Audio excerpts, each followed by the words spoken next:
ನಮಸ್ಕಾರ ಕಣ್ರಪ್ಪ. ಎಲ್ಲರೂ ಹೇಗಿದ್ದೀರಾ? ಚೆನ್ನಾಗಿದ್ದೀರಾ ಅಂತ ಭಾವಿಸ್ತಾ ನನ್ನ ಹೆಸರು ನಂಜೇಗೌಡರು ಅಂತ ಹೇಳ್ಬಿಟ್ಟು ನನ್ನ ಊರು ಬಂದುಬಿಟ್ಟು ಹಿರಿಯೂರ ಹತ್ರ ಒಂದು ಹಳ್ಳಿ. ನಾನು ಆ ಊರಿಗೆ ಗೌಡ. ಎಲ್ಲರೂ ಜನರು ನಂಜೇಗೌಡ್ರೆ ನಂಜೇಗೌಡ್ರೆ ಅಂತ ಹೇಳ್ಬಿಟ್ಟು ಪ್ರೀತಿ ವಿಶ್ವಾಸದಿಂದ ಮಾತಾಡಿಸ್ತಾರೆ. ನಮ್ಮದು ಒಂದು ತುಂಬು ಕುಟುಂಬದ ಸಂಸಾರ ಕಣ್ರಪ್ಪ. ಈಗ ಹಿಂದೆ ನಿಂತಿರೋಳು ನನ್ನ ಹೆಂಡ್ತಿ ಸುಶೀಲಮ್ಮ ಅಂತ ಹೇಳಿ ಅವಳ ಹೆಸರು. ಆಗ ಇಲ್ಲಿ ಮುಂದೆ ನಿಂತಿರೋ ನನ್ನ ಮಗ, ಅವನ ಹೆಸರು ಮಹೇಶ ಅಂತೇಳಿ. ನನ್ನ ಮಗನ ಹಿಂದೆ ನಿಂತಿರೋಳು ನನ್ನ ಸೊಸೆ, ಅವಳ ಹೆಸರು ಪದ್ಮ ಅಂತ ಹೇಳ್ಬಿಟ್ಟು. ಈಗ ಸೆಂಟ್ರಲ್ ನಿಂತವನಲ್ಲ ಇಮೋಟ್ ಚಿನ್ಕುಳ್ಳಿ, ಇವನು ನನ್ನ ಮೊಮ್ಮಗ, ಪ್ರೀತಿ ಮೊಮ್ಮಗ. ಇವನು ನನ್ನ ವಂಶಧರಕ.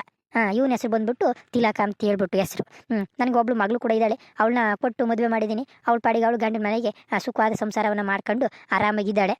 ಇದು ನಮ್ಮ ಒಂದು ಸಂಸಾರದ ಕತೆ. ನಾನು ಊರಲ್ಲಿ ಒಳ್ಳೆ ಕೆಲಸಗಳನ್ನು ಮಾಡಿರೋದ್ರಿಂದ ಜನಗಳಿಗೆ ನನ್ನ ಮೇಲೆ ಒಂದು ಒಳ್ಳೆ ಅಭಿಪ್ರಾಯ ಐತೆ. ಇನ್ನು ಮುಂದೆ ಕೂಡ ನನ್ನ ಕೈಲಾದಷ್ಟು ಜನಗಳಿಗೆ ಸಹಾಯ ಮಾಡಿಕೊಂಡು ಅವರ ಅಭಿವೃದ್ಧಿಯನ್ನು ಪಡಿಸ್ತಾ ಹೋಗೋದೇ ನನ್ನ ಜೀವನದ ಕಾಯಕ. ನಾನು ಆ ಕೆಲಸದಲ್ಲಿ ತೊಡಗಿಸ್ಕೊಳ್ತೀನಿ ನನ್ನನ್ನು. ಅದ್ರ ಜೊತೆಗೆ ನಮ್ಮ ಹಿರಿಯೂರಿನ ಅಕ್ಕಪಕ್ಕದಲ್ಲಿ ಆಗುವಂಥ ಹಳ್ಳಿ ಜನರ ಸಂಭಾಷಣೆಯನ್ನು ನಿಮಗೆ ತಿಳಿಸ್ತಾ, ನಮ್ಮ ಹಳ್ಳಿ ಜನರ ಕಷ್ಟ ಸುಖ ನೋವು ನಲಿವುಗಳನ್ನು ನಿಮಗೆ ಅರ್ಥ ಮಾಡಿಸ್ತಾ, ಅವರ ಪರಿಸ್ಥಿತಿ ಹೇಗಿರುತ್ತೆ, ಹಳ್ಳಿ ಜನರ ಜೀವನವನ್ನು, ಅವರ ಸಂಭಾಷಣೆ ಹೇಗಿರುತ್ತೆ ಅಂತ ತಿಳಿಸ್ಕೊಡೋಂಥ ಸಣ್ಣ ಕೆಲಸವನ್ನು ನಾನು ಮಾಡ್ತಾ ಇರ್ತೀವಿ. ಮೇಲೆ ಇಷ್ಟು ದಿವಸ ಯಾವ ರೀತಿ ನಮಗೆ ಪ್ರೋತ್ಸಾಹ ಕೊಡ್ತಿದ್ರಿ, ಅದೇ ರೀತಿ ಮುಂದೂ ಸಹ ಕೊಡಿ ಅಂತ ಕೇಳ್ತಾ, ಇಲ್ಲಿವರೆಗೂ ವಿಡಿಯೋ ನೋಡೋದಕ್ಕಾಗಿ ಧನ್ಯವಾದ ಹೇಳ್ತಾ ಈ ವಿಡಿಯೋನ ಮುಗಿಸ್ತಾ ಇದ್ದೀನಿ. ನಮಸ್ಕಾರ ಕಣ್ರಪ್ಪ.